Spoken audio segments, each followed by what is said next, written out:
जय शिवराय. सहज विचार आला.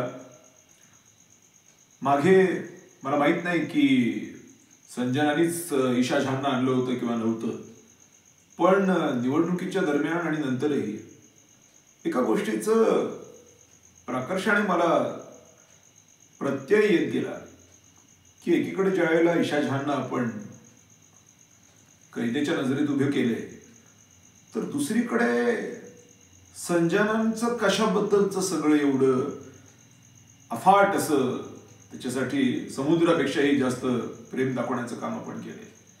कारण निवडणुकीतही संजनाबद्दल बोलायला माझ्या स्टेजवरून काही लोक हपकायचे की नको, दादाची बायको आहे. पण आज कन्नडमध्ये ज्या पद्धतीचं वागणं तहसीलदार या माणसाचं मी बघितलं, अर्थात महसूल खात्यामध्ये तहसीलदार ही जी लेवल आहे ही वरिष्ठापासून कनिष्ठापर्यंत जर बघायला गेली ना, तर कनिष्ठापासून वरती फक्त दुसरी किंवा तिसरीच लेवल आहे. कनिष्ठापासून वरती त्याच्यावरती पहाडासारखं ते डिपार्टमेंट आहे.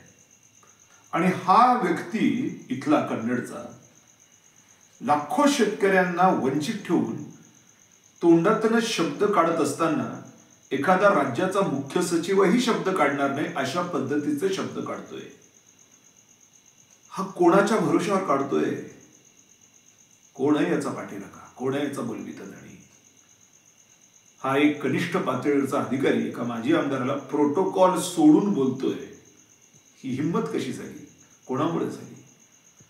आमदार तिकडे थायलंडमध्ये मजा मारतायत बेशर्मासारखे, आणि त्यांचा तहसीलदार शेतकऱ्यांना आणि एका माजी आमदारांना तो पतीचा राहिला नाही जसं काय डायव्होर्स द्यायला तयार नाहीत झाले. 6 वर्ष झाले विभक्त आहोत. 6 वर्ष लोकप्रतिनिधी म्हणून जरूर कौतुक करत असतो, पण प्रत्यक्षात काही रिझल्ट नाही मिळाला तर मग सटकुटे काढत असतो. पण आज वाटेल तसं बोलतायत. ही जी भूमिका आहे, ही जी ताकद आहे, ही कुठून येते? आणि मग हे बेदरकार वागणं, एक तर चोरीची आमदारकी, त्याच्यात हे अशा पद्धतीचं वागणं. बरं, एवढंच नाही तर मी ज्यावेळेला आंदोलन करायला जातो त्यावेळेला पोलीस असतात, सगळे असतात. महिला पोलिसांना उभं केलं जातं गेटवरती. महिलांच्या आड लपून काहीतरी स्वतःची वाचवायचे प्रयत्न दिसत आहेत. तेच दुसरीकडे आदित्य ज्यावेळेला बसतोय आंदोलनाला, तिकडे पोलिसही येत नाही, काहीच होत नाही. सगळं प्रेशर माझ्यावरच. म्हणजे घरातल्या घरात पण गेमबाजी. हे सगळं पाहिल्याच्या नंतर मला असं वाटतंय कशाबद्दल ईशा झांना आपण बोललो.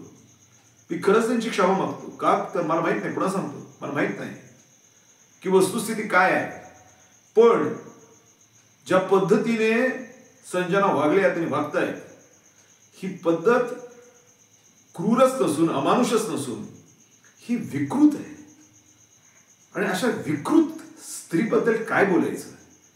म्हणून मी एवढंच सांगेन, माझ्या चरित्र्याचे धिंडवडे काढताय तुम्ही.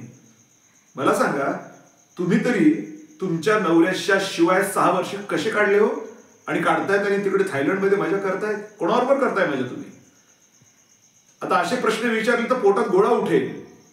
पुन्हा एखादी केस ठोकाल माझ्यावरती, नाही तर आणखीन 4 पोलीस टाकाल. पण खरं आहे ते खरंच आहे. म्हणून मी एकच सांगेन, या सगळ्या पार्श्वभूमीवरती आजचं वागणं आणि आजचं सगळं जे काही पाहिलं मी चित्र, शेतकऱ्यांवरती जे अमानुष पद्धतीने काम चाललंय, याच्यातनं एकाच गोष्टीचं दर्शन होतं की आता माणुसकी राहिलेली नाहीये. चारित्र्य आणि नीतिमत्ता हे सगळे भूतकाळातले विषय झाले. आता काही राहिलंच नाही. नागडेपणा झालाय सगळीकडेच, सगळाच. आणि आता हा नागडेपणा आता इथपर्यंत पोहोचलाय की बेचारे बिजवाई आणि खतासाठीचे पैसे खरं म्हणजे उपयोगात येऊ शकत होते, ते सुद्धा आता यांना मिळत नाहीये. मी भूमिका घेतली आहे.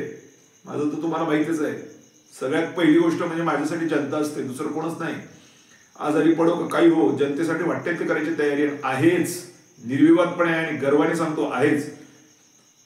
बाळासाहेब ठाकरे म्हणायचे, I am a mad mad Hindu. मी म्हणतो I am a mad mad public man. मला काही गणगण नाहीये. आणि म्हणून मी आज सांगितलंय की 15 तारखेपर्यंत पैसे सोडा.